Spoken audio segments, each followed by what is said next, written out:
Dios los bendiga. En esta ocasión vamos a leer un pasaje que se encuentra en Segunda de Reyes, capítulo 22 del 1 al 10. Es un libro del Antiguo Testamento. La palabra del Señor nos dice: Cuando Josías comenzó a reinar era de 8 años. Reinó en Jerusalén 31 años.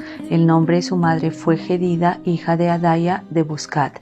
E hizo lo recto ante los ojos de Jehová, y anduvo en todo el camino de David su padre, sin apartarse a derecha ni a izquierda.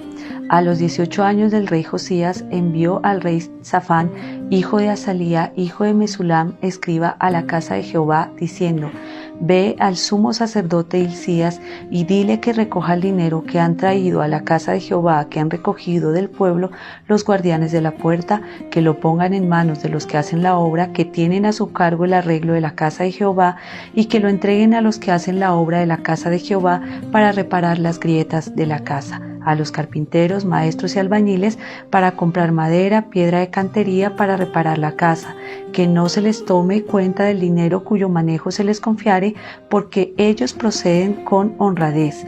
Entonces dijo el sumo sacerdote Hilcías al escriba Safán: He hallado el libro de la ley en la casa de Jehová.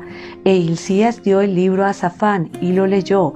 Viniendo luego el escriba Safán al rey, dio cuenta al rey y dijo: Tus siervos han recogido el dinero que se halló en el templo y lo han entregado en poder de los que hacen la obra, que tienen a su cargo el arreglo de la casa de Jehová. Asimismo el escriba Safán declaró al rey diciendo: El sacerdote Hilcías me ha dado un libro. Y lo leyó Safán delante del rey.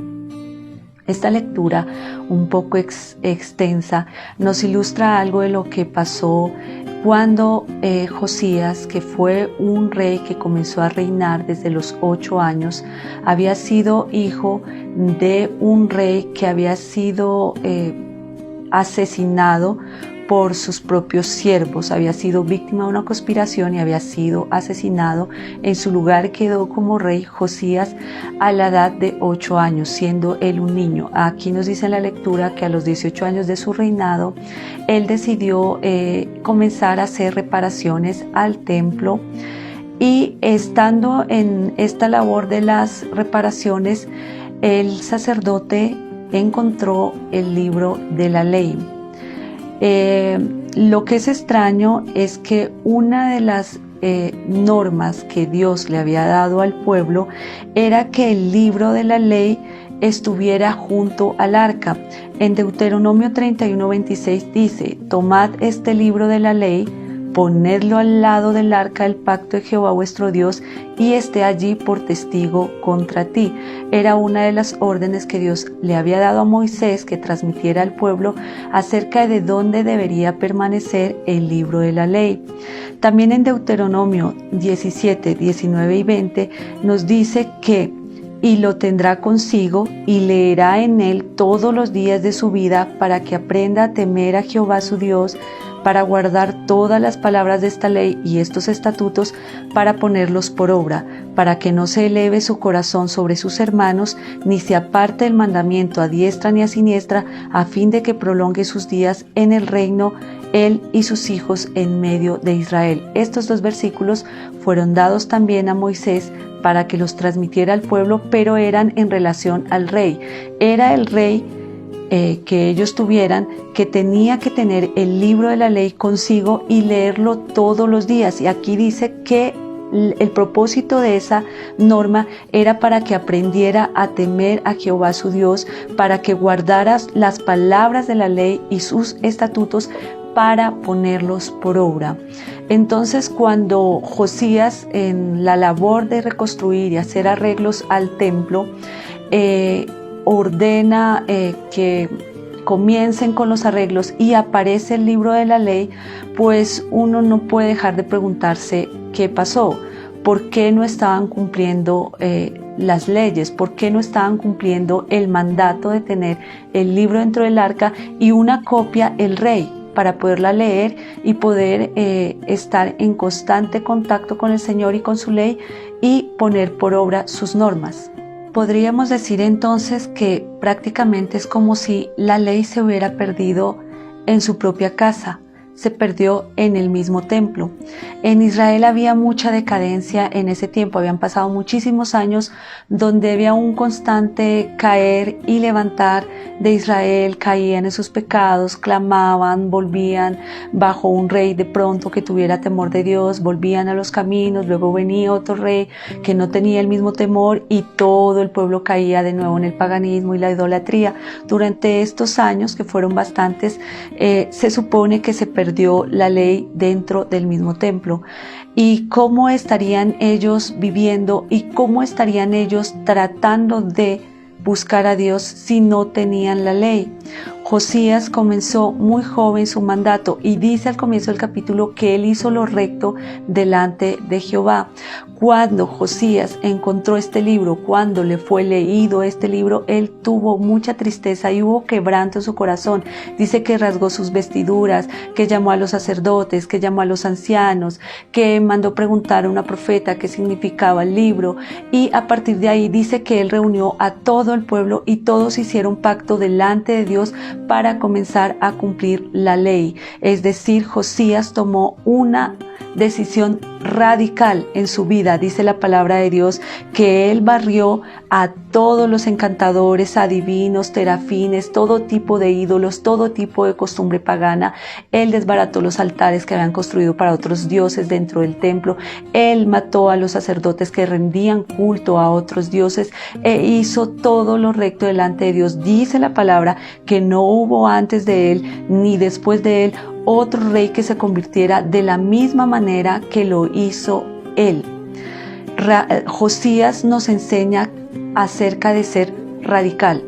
¿Cuántos de nosotros estamos dentro de una congregación y estamos perdidos dentro de ella?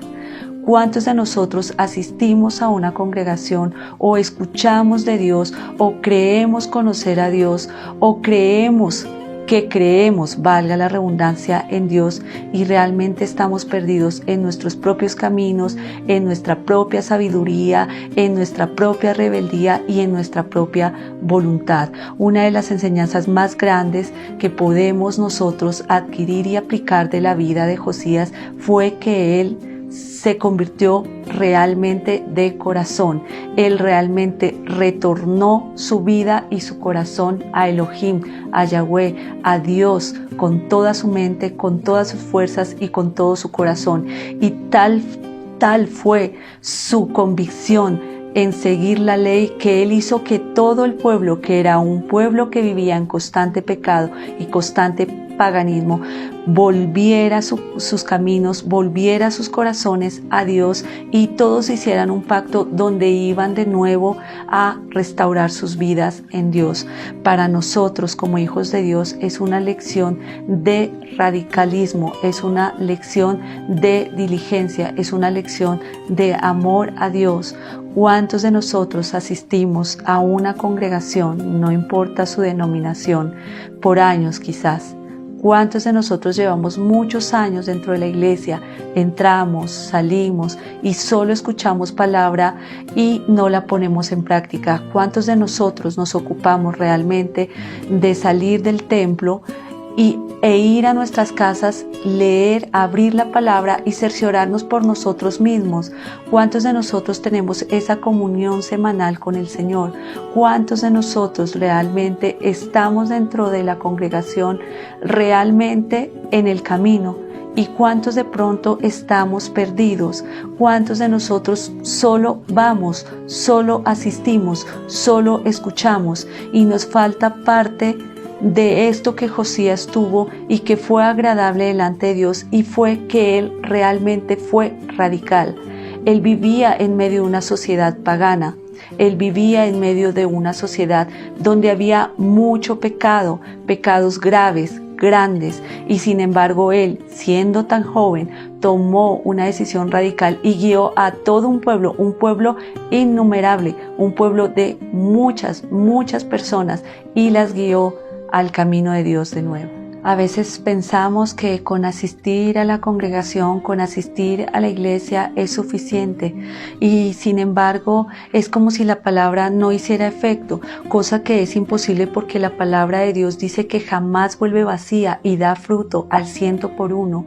¿Por qué suceden estas cosas? ¿Por qué de repente a veces pasan años y en nuestras vidas parece que no hubiera un fruto? ¿Por qué de repente en nuestras vidas, en la casa, dentro del hogar, dentro de la realidad que somos como personas, nos comportamos como los otros, nos comportamos como aquellos que no conocen a Dios, nos comportamos como aquellos que no tienen temor de Dios? Y es por eso, porque vivimos perdidos dentro de la misma casa del Señor.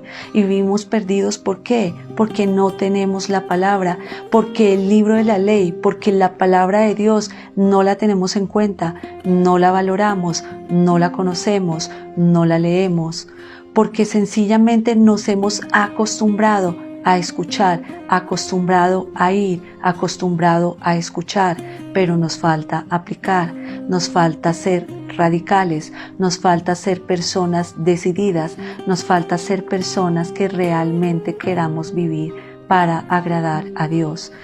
Uno de los ejemplos que podemos tomar de esta lectura es que dice que Josías barrió con todo el pecado que había en Israel. ¿Qué es lo que hay en nuestras vidas? ¿Qué es eso interno que nadie más conoce?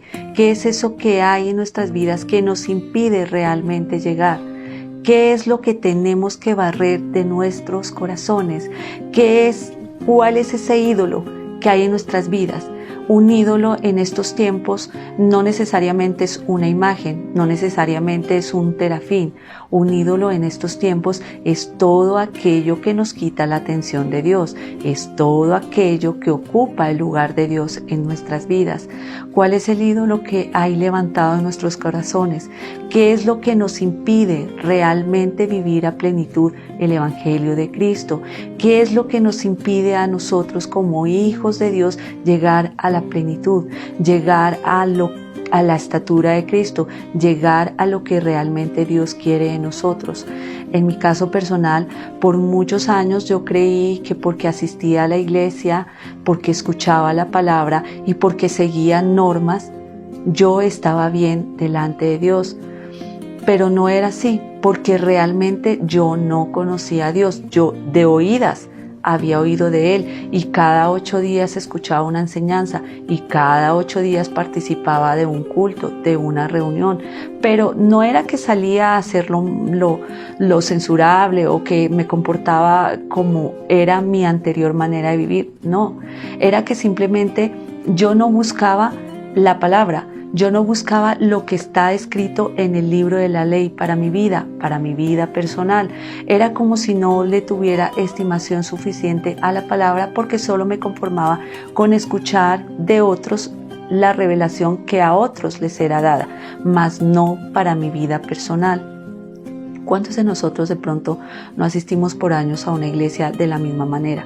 ¿Cuántos de nosotros de pronto tenemos el libro, la palabra en nuestras casas e incluso a veces ni siquiera lo encontramos para ir a la reunión?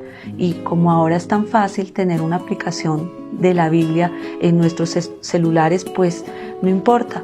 Pero le quiero decir que la Biblia física es muy importante porque usted la Biblia física la puede subrayar, puede hacer anotaciones, puede escribir lo que Dios le habló en ese día específicamente, y es muy importante que usted la tenga, pero que usted la tenga como algo que usted realmente usa y usted lee. Algo que impacta en Josías es por su juventud, es por su poca edad, porque era realmente joven cuando él tomó la decisión de volver su corazón totalmente a Dios. Es decir, que Josías muestra que no hay excusa, no es porque usted sea joven, porque usted sea demasiado joven y no quiera todavía dedicar su vida a Dios. Estos tiempos que son difíciles requieren diligencia. La palabra de Dios dice en Romanos 12:11, me gusta esta versión, la versión Kadosh, que es la versión más cercana a los escritos originales. La palabra del Señor nos dice, no sean vagos cuando trabajo arduo es necesitado, sino sirvan a Yeshua con fervor en el Ruaj. El Ruaj es el Espíritu. Esta versión es un poco más completa. La versión Valera dice: en lo que requiere diligencia, no perezosos, fervientes en espíritu, sirviendo al Señor. Eso es lo que requiere de nosotros el Señor en tiempos tan difíciles como los que estamos viviendo. En el Nuevo Testamento se nos habla de una parábola que hace parte de lo que llaman las parábolas de la misericordia. Es la parábola de la moneda perdida. Nos dice que una mujer tenía 10 dracmas y se le perdió una de ellas. Pero dice que cuando se le perdió, la mujer realizó 3 pasos. Lo primero que hizo fue encender la lámpara. La lámpara en la Biblia nos habla de Dios, nos habla de la palabra de Él. Dice la Biblia que lámpara es a mis pies tu palabra y lumbrera a mi camino. Es decir, la lámpara simboliza la palabra de Dios. Dice que lo segundo que hizo esta mujer fue barrer su casa, como hizo Josías. Josías barrió con todo lo que no agradaba a Dios, con todo lo que no era de Dios, para tener listo el camino para que la gloria de Dios volviera a Judá. Lo mismo hizo esta mujer. Esta mujer barrió la casa, es decir, quitó todo el mugre que había en la casa, quitó todo lo que era sucio de la casa. Y dice que hizo una tercera cosa, dice que buscó por todos los rincones de la casa con diligencia hasta encontrarla. Por eso es que el Señor requiere de nosotros que seamos diligentes y no perezosos, fervientes, sirviendo al Señor en espíritu. Luego dice la parábola de la moneda perdida que ella, cuando la encuentra, llama a los amigos y vecinos y todos celebran porque apareció la moneda que se había perdido. La moneda puede simbolizar también una persona que está dentro de la congregación que no vive una vida conforme debía vivirla, o no aprecia y no valora la palabra conforme debiera hacerlo. La palabra de Dios transforma y cambia vidas, y si se hace tanto hincapié y de pronto suena tan repetitivo el mensaje, es porque es imperativo que en tiempos donde hay tanta apostasía y donde hay tanto engaño, pues leamos la palabra, que la tengamos en cuenta en nuestras vidas como esa lámpara. Dice que es lámpara a nuestro camino, es decir, en medio del mundo oscuro en donde nosotros vivimos, la palabra de Dios es lo que nos guía, es lo que nos alumbra. Dice que es lumbrera a nuestro caminar, es decir, que la palabra nos guía por dónde debemos andar. La palabra es la que nos va a alertar de los falsos profetas, de los falsos maestros, de las falsas enseñanzas. La palabra es lo que nos va a guiar en los momentos difíciles, en los momentos de prueba, en los momentos de adversidad. Dice también que aparte de tener la palabra en nuestras vidas como lámpara, como lumbrera, nosotros debemos barrer de nuestras vidas todo lo que no agrada a Dios. ¿Cuál es el ídolo que está en nuestras vidas? ¿Qué es lo que impide en nuestras vidas que realmente el Evangelio sea eficaz? No porque el Evangelio no lo sea, sino porque nuestro corazón no está suficientemente preparado para que la palabra de Dios se siembre y dé fruto al 100%. ¿Cuál es el ídolo que hay en tu vida? ¿Cuál es el ídolo que hay en nuestras vidas? ¿Qué es lo que nos impide a nosotros? Tenemos que barrer todo impedimento que hay en nuestras vidas. Pero ¿cómo tenemos que hacer todo eso? Con diligencia, como lo hizo esta mujer en la parábola que se nos relata para encontrar esa dracma perdida, como lo hizo Josías cuando fue hallado el libro de la ley. El ejemplo de Josías, el ejemplo de esta mujer de la parábola de la moneda perdida es la diligencia, es que ellos dos usaron la palabra de Dios como guía y como lámpara, es que ambos barrieron todo impedimento y es que ambos fueron diligentes como lo requiere el Señor. Como hijos de Dios, una de nuestras obligaciones, porque los hijos tenemos derechos, pero también tenemos obligaciones. Y una de nuestras obligaciones, que como hijos que queremos agradar a nuestro Padre, que como hijos que queremos honrar a Dios tenemos, es buscarlo a través de la palabra. Aparte de la oración, que es la forma con la que nos comunicamos con Él, es que nosotros lo busquemos a través de la palabra. Es que nosotros cada día lo honremos. a través de lo que Él nos quiere decir en la palabra es que si en nuestras vidas hay impedimentos, hay suciedad, hay ídolos, con la ayuda de Él podremos derribarlos, no a través de nuestra justicia, sino a través de la justicia de Cristo. Que nosotros podamos presentarnos delante de Él como obreros aprobados, para que a través del testimonio nuestro, a través de nuestra vida, muchos otros lleguen a Cristo. Es necesario en tiempos finales, en tiempos donde está pronta la trompeta del Señor, donde está pronto a escucharse la trompeta, donde está pronto el regreso de nuestro Mesías, que nosotros seamos testimonio para los demás. Es imperativo que nosotros, los que asistimos a una iglesia, realmente estemos dentro del templo, que realmente seamos conocidos por el Padre, que realmente amemos a Dios y que amándolo a Él, vivamos una vida que a Él lo honre y que lo agrade, y que a través de esa vida muchos otros lleguen al Señor. Los tiempos son difíciles, el tiempo está cercano, la noche ya casi llega y hay muchos afuera que se están perdiendo. Hay muchos afuera que tienen necesidad de Dios. Hay muchos que tienen grandes necesidades, no solo económicas, sino necesidades de conocer a Dios. Y nosotros, los que lo conocemos por misericordia y gracia de Dios, estamos llamados a que lo que Dios nos dio a nosotros, a través de una persona que vino y nos habló de Él, nosotros le demos a otra persona. Pero es necesario que nuestras vidas sean enderezadas, que no resbalemos, que nuestras vidas estén rectas delante de Dios. No lo hacemos solos, estamos con Él. Es a través de la justicia de Cristo que nosotros somos aprobados, que nosotros somos justificados. Pero es necesario que, reitero, lo dice Romanos, no seamos vagos, porque el trabajo arduo está por doquier. Es necesario que sirvamos a Yeshua con fervor en el Espíritu. Es necesario que lo hagamos. Primero veamos por nuestra vida, primero limpiemos lo que no está bien, primero pongamos en orden nuestras cosas y hablemosle al prójimo. Miremos por el que está a nuestro lado, por el vecino. Comencemos por la familia. Están los vecinos, están las personas que nos encontramos en la calle, están las personas que necesitan a veces dinero y lo piden en la calle. Esas personas necesitan saber de Dios. Esas personas necesitan saber de la obra redentora de nuestro Mesías. Esas personas necesitan escuchar que Dios las ama. Y por esas personas el Señor también pagó un precio. El mismo precio de sangre que pagó por usted y por mí, lo pagó por ellos. Ellos solo necesitan conocer al Mesías. La palabra de Dios es eficaz y es más cortante que una espada de doble filo. Jamás vuelve vacía.